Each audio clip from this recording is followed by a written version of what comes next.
اعوذ باللہ من الشیطان الرجیم، بسم اللہ الرحمن الرحیم۔ زائرین کرام، اس وقت ہم لوگ موجود ہیں مقام امام صادق علیہ السلام پر اور مقام امام زمانہ علیہ السلام۔ یہ وادی السلام کے خاص مقامات میں سے مقام ہے، جیسے کہ عرض کیا تھا کہ فضائل وادی السلام کیا کیا ہے اور وادی السلام کو وادی السلام کیوں کہا جاتا ہے، اس کا مرتبہ کیا ہے، یہ چیزیں آپ کے سامنے بیان ہوئی ہیں۔ ان میں سے ایک مقام امام صادق علیہ السلام ہے۔ جیسے ہر انسان، ہر شخص کی، ہر شے کی خواہش ہوتی ہے کہ ہم بھی زائر امام حسین بنیں، ہم بھی زائر مولا علی بنیں، مولا علی کے مرقد کی ہمیں زیارت نصیب ہو۔ تو کائنات کی ہر شے، جن ہو، انسان ہو، چرند ہو، پرند ہو، ہر شے چاہتی ہے کہ وہ ان کے زوار بنے۔ تو جب وہ چاہتے جو نبی ہوں گے، جو امام ہوں گے، وہ بھی اپنے زمانے میں کیا کرتے تھے، کوشش یہ ہوتی تھی کہ وہ زیارتوں پر آئیں اور یہاں پر آتے تھے تو وہ مولا کی زیارت سے مشرف ہوتے تھے۔ اگر نہیں آ پاتے تھے تو اپنے چاہنے والوں کو کہتے تھے جاؤ میری طرف سے میری نیابت میں زیارت کر کے آؤ۔ یعنی کوششیں یہ تھی کہ زواری چھٹنے نہ پائے، زیارت کا سلسلہ ختم نہ ہونے پائے۔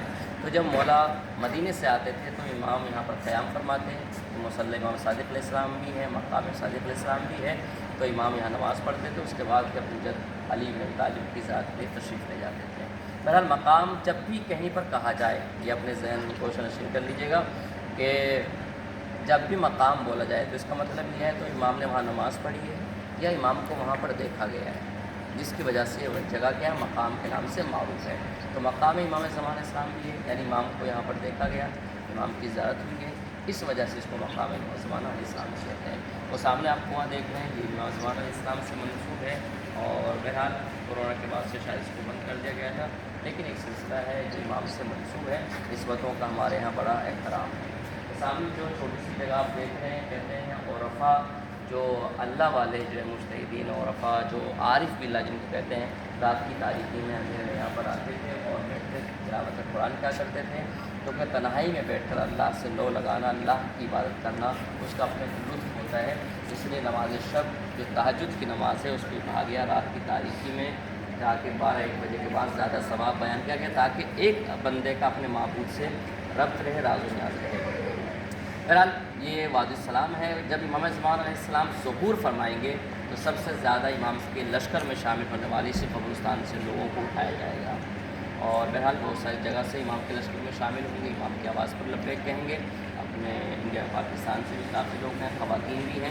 بہرحال شرط یہ کہ ایسا کردار اپناؤ، اپنے اعمال ایسے ہوں کہ جب امام آواز دیں، امام کی آواز ہمارے کانوں میں آئے اور امام کی آواز پر لبیک کہہ کر کے ہم امام کے لشکر میں شامل ہو جائیں۔ میں اکثر کہا کرتا ہوں کہ زیارت یہ زیارت نہیں ہے، یہ زیارت برائے ہدایت ہے، اور ہدایت کا مطلب یہ نہیں ہوتا کوئی گمراہ ہو اس کو ہدایت پر لایا جائے، اس کو جو ہے نماز نہیں پڑھتا نماز پڑھائی جائے۔ ہدایت کا مطلب یہ ہوتا ہے کہ آپ کے افعال و حرکات، آپ کا وجود مبارک جو آپ کو اللہ نے نعمت وجود سے نوازا ہے، اس کو اس طریقے سے، اس سلیقے سے بنانا ہے تاکہ ہم اس لائق ہو سکیں کہ امام کہہ دے آؤ تمہاری ہمارے لشکر میں ضرورت ہے۔ جیسے کل حبیب کو خط بھیج کر کوفے سے بلایا تھا، تو وقت کا حسین بھی جب آئے تو ہمیں آواز دے کر کے بلائے تمہاری ضرورت وہاں نہیں ہے، تمہاری ضرورت یہاں پر ہے۔ اب بہت سارے مولانا ہمارے کہاں فعال، ہمارے کہاں نسیم، ہم کیسے، لیکن ان کے یہاں دیر ہے اندھیر نہیں ہے، ان کے یہاں جو ہے کسی طریقے کی کمی نہیں، اپنے آپ کو ایسا بنا، کوشش کریں نا اپنی طرف سے، کوشش کرنا ہمارا کام ہے، بلانا ان کا کام ہے۔ جب دور دراز سے ہمیں اپنے یہاں در پہ یہ بلا سکتے ہیں تو کیا مولا ہمیں اپنے لشکر میں نہیں بلا سکتے؟ یقیناً بلا سکتے ہیں۔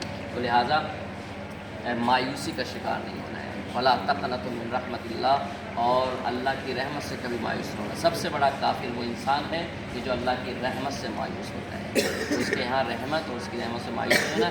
کوشش یہ کرنی ہے کہ ہمیں کوشش کرنا ہمارا کام ہے، ہم کنیزان امام جناب فاطمہ زہرا میں شامل ہوں گے، ہم غلام امام حسین اسلام میں شامل ہوں گے۔ میں کہا کرتا ہوں زیارت ہی برائی، زیارت نہیں ہے، زیارت برائی ہدایت ہے۔ زیارت کا مطلب یہ جو سلسلہ رکھا گیا شاید اس وجہ سے رکھا گیا تاکہ یہ امام کے ظہور کے لیے تیاری کی جا سکے کہ تم امام کے لیے کتنی مشقتیں اٹھا سکتے ہو، تم اپنے لیے کتنا پریشانی میں ڈال سکتے ہو۔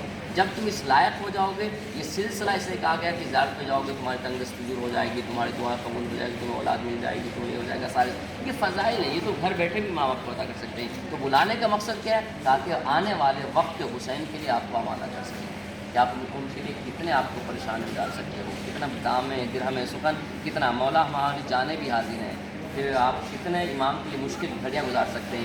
جب تم ہمارے لیے نرم بستر نہیں چھوڑ سکتے ہو تو تلواروں کے سائے میں کیسے آ سکتے ہو؟